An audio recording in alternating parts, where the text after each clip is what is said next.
अरविंद केजरीवाल का तो चरित्र ऐसा है कि इनके विश्वास में भी विष का वास है। इन्होंने शांति भूषण को नहीं छोड़ा, इन्होंने अन्ना हजारे को नहीं छोड़ा, इन्होंने प्रशांत भूषण को नहीं छोड़ा, इन्होंने कुमार विश्वास को नहीं छोड़ा। मनीष सिसोदिया जो उनके झंडा लिए घूमते थे, आज 8 महीने से जेल में, उनकी पत्नी से तीसरे दिन मकान खाली करा लिया। संजय सिंह लाइन में है।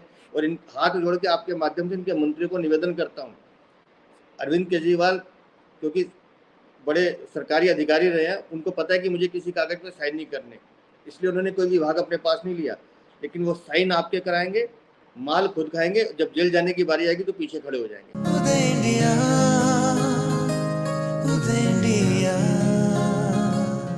नमस्कार, उदय इंडिया डिजिटल में स्वागत है आपका। मैं हूं अंशुमान आनंद। दिल्ली में आज एक घटनाक्रम के तहत आम आदमी पार्टी के राज्यसभा सांसद संजय सिंह को गिरफ्तार कर लिया गया है। बताया जा रहा है कि उनके तार दिल्ली के बहुचर्चित शराब घोटाले से जुड़े हुए हैं।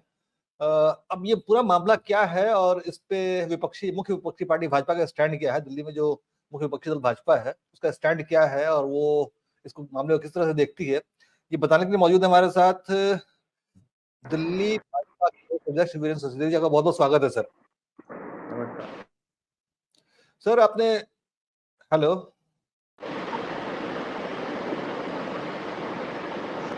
जी वीरेंद्र जी, आपका कैमरा ऑफ हो गया है। मैं वही देख रहा हूँ जी जी।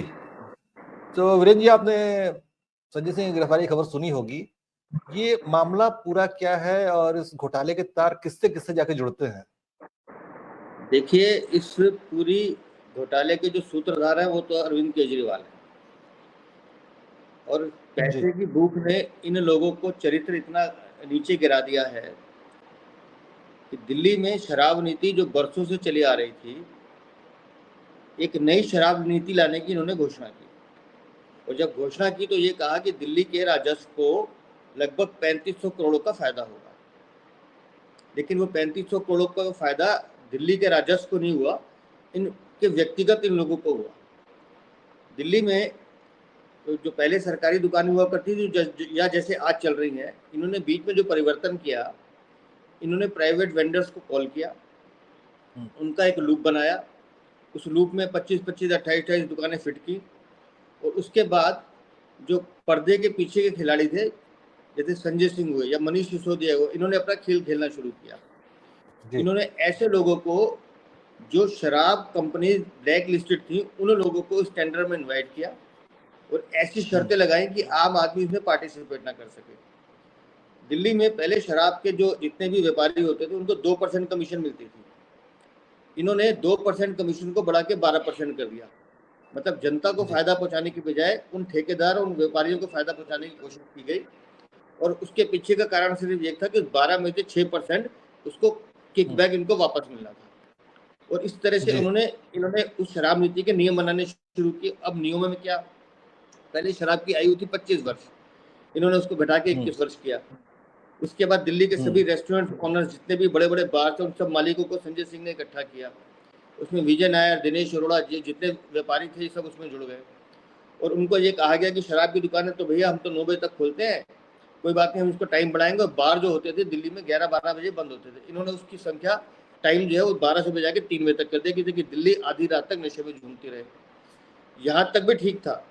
उसके बाद जो शराब की दुकानें बढ़ाई तो दिल्ली में कानून लगातार चलता आ रहा था कि आप किसी मंदिर, मस्जिद, गुरुद्वारा या कोई भी धार्मिक स्थल या स्कूल या हॉस्पिटल, उसके 500 मीटर तक आप दुकान नहीं खोलेंगे।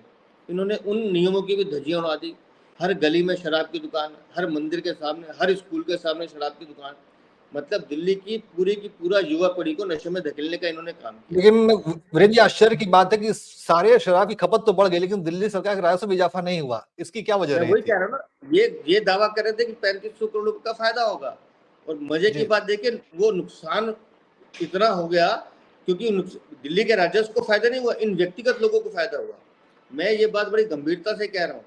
और ये बात दिनेश अरोड़ा जो मुख्य आरोपी है इस शराब घोटाले में, उसने अपनी पहले जब वो अरेस्ट हुआ पहली उसने जो स्टेटमेंट दी उसने ये दी कि जब शराब नीति बन रही थी मुझे अरविंद केजरीवाल के घर बुलाया गया तो वहां संजय सिंह मौजूद थे। वहां ये तय किया गया, विजय नायर को इस काम पे लगाया गया कि दिल्ली के सारे रेस्टोरेंट जितने बड़े बड़े बार हैं उनको बुलाइए उनसे 100 करोड़ रुपए की किकबैक ली गई कि हम आपका समय बढ़ाएंगे। अब व्यापारी तो कहेगा ठीक है, समय बढ़ेगा तो मेरी सेल बढ़ेगी। इन लोगों ने बड़े शातिर तरीके से कोशिश की कि हम दिल्ली की जनता को बेवकूफ़ बनाएं, लेकिन दिल्ली की जनता ने लगातार आंदोलन किया, भारतीय जनता पार्टी ने लगातार आंदोलन किया और इनको मजबूरी में शराब नीति वापस लेनी पड़ी। लेकिन वो जो पूरी की पूरी ट्रेल है कि कैसे पैसे का लेन देन हुआ, कैसे किसको फायदा पहुंचाएगा, वो ट्रेल तो जिंदा है। ये पैसा जितना मर्जी छुपा लें, उस ट्रेल के बलबूते पे मनीष सिसोदिया पिछले 8 महीने से जेल में है। और आज संजय सिंह जब जेल जा रहे हैं तो अब ये विक्टिम कार्ड खेलेंगे। लेकिन संजय सिंह को बताना चाहिए कि इन्होंने शराब की दुकानें 3 बजे तक खोलने की अनुमति क्यों दी, बार खोलने की अनुमति क्यों दी, इन्होंने गली गली ठेके में खोलने की अनुमति क्यों दिलवाई, इन्होंने युवाओं की पीने की आयु कम क्यों की। ये इन बातों का जवाब तो संजय सिंह और अरविंद केजरीवाल को देना पड़ेगा। जी वीरेंद्र जी, मैं आज अखबारों में देख रहा था, आपका एक बयान बहुत वायरल हो रहा है कि आम आदमी पार्टी कट्टर बेईमानों की पार्टी है। तो जरा कृपया इसके बारे में हमारे दर्शकों को बताएं कि क्या आप इसको अपना कैंपेन बनाएंगे? देखिए हमारा तो कैंपेन बना हुआ है। हम तो पिछले 1.5 साल से, और मैं अभी भी कह रहा हूँ, इस पूरे घोटाले के सूत्रधार अरविंद केजरीवाल और ये कहानी उनके घर तक जाके समाप्त होगी। अभी मैं देख रहा था टीवी पे कि संजय सिंह के घर पहुंचे अरविंद केजरीवाल। तो मैं तो बड़ा हाथ जोड़ के उनके परिवार से निवेदन करता हूँ कि इतिहास गवाह है, संजय सिंह जिसके घर जाते हैं उनका घर खाली करा लेते हैं। तो कम से कम आप लोग सावधान रहिएगा। हाँ। और ये जितने कट्टर ईमानदार कहते थे, ये इतने कट्टर बेईमान हैं। हम गांधी जी को पढ़ा करते हैं, आज भी पढ़ते हैं। गांधी जी कहा करते थे शराब शरीर और आत्मा का नाश करती है। तो इनका शरीर का भी नाश हुआ, इनकी आत्मा का भी नाश हुआ, आम आदमी पार्टी के इनके चरित्र का भी नाश हुआ। जी बिल्कुल सही कहा आपने। तो हमें लगता है कि इस बार संजय सिंह की गिरफ्तारी जो है आम आदमी पार्टी के ताबूत की आखिरी कील साबित होगी, क्योंकि मनीष सिसोदिया इस मामले में पहले ही गिरफ्तार हैं। अच्छा, एक बात और है कि दिल्ली में देखा जाता है कि भारतीय जनता पार्टी मामले तो तैयार कर देती है, लेकिन उसको पब्लिक परसेप्शन नहीं बना पाती है, उस जंग में हार जाती है। इसके परिणाम स्वरूप विधानसभा चुनाव में उसको नुकसान का सामना करना पड़ता है। तो आप पब्लिक परसेप्शन कैसे बनाएंगे इस मामले में? क्या आपको सफलता की कितने % उम्मीद है? मैं आपको बड़ी विनम्रता के साथ कहता हूँ कि हारने के कारण कुछ और हैं, लेकिन जहाँ तक पब्लिक परसेप्शन की बात है, शराब घोटाले में दिल्ली की जनता खुल के हमारे समर्थन में आई। दिल्ली की जनता ने आंदोलन किए, माताओं बहनों के ऊपर मुकदमे दर्ज हुए, और उनकी सबकी तपस्या का फल है कि आज मनीष सिसोदिया जेल में और संजय सिंह अब जेल जाने की तैयारी कर रहे हैं और अरविंद केजरीवाल पीछे लाइन लगा के खड़े हैं। और उसके बाद लगातार हमने इनका पैनिक बटन का घोटाला हमने उजागर किया, जिसकी जांच चल रही है। इनके शीश महल का घोटाला, इसके खिलाफ लगातार हमने आंदोलन किए। आज अरविंद केजरीवाल को मैं चुनौती देता हूँ कि वो अपने आप को दिल्ली की जनता का बेटा कहते हैं ना, तो एक बार जरा अपने राजमहल के दरवाजे खोल दें, दिल्ली की जनता को देखने दें कि आपने 8 करोड़ के पर्दे कैसे लगाए हैं। वो नहीं दिखाएंगे। मतलब इनका तो, अरविंद केजरीवाल का तो चरित्र ऐसा है कि इनके विश्वास में भी विष का वास है। इन्होंने शांति भूषण को नहीं छोड़ा, इन्होंने अन्ना हजारे को नहीं छोड़ा, इन्होंने प्रशांत भूषण को नहीं छोड़ा, इन्होंने कुमार विश्वास को नहीं छोड़ा। मनीष सिसोदिया जो इनके झंडा लिए घूमते थे, आज 8 महीने से जेल में, उनकी पत्नी से तीसरे दिन मकान खाली करा लिया। संजय सिंह लाइन में है। और इन हाथ जोड़ के आपके माध्यम से इनके मंत्री को निवेदन करता हूँ, अरविंद केजरीवाल क्योंकि बड़े सरकारी अधिकारी रहे हैं, उनको पता है कि मुझे किसी कागज पर साइन नहीं करने, इसलिए उन्होंने कोई विभाग अपने पास नहीं लिया। लेकिन वो साइन आपके कराएंगे, माल खुद खाएंगे, जब जेल जाने की बारी आएगी तो पीछे खड़े हो जाएंगे। जी, तो हमारे साथ वीरेंद्र सदेव जी मौजूद थे, जो कि दिल्ली प्रदेश भाजपा के अध्यक्ष हैं, और उन्होंने बहुत साफ शब्दों में बताया कि शराब घोटाला किस तरीके से किया गया और आगे इसकी परतें दिल्ली के मुख्यमंत्री तक जा सकती हैं। इसका उन्होंने बहुत अहम जानकारी ये भी दी कि दिल्ली में एजुकेशन मॉडल फेल है।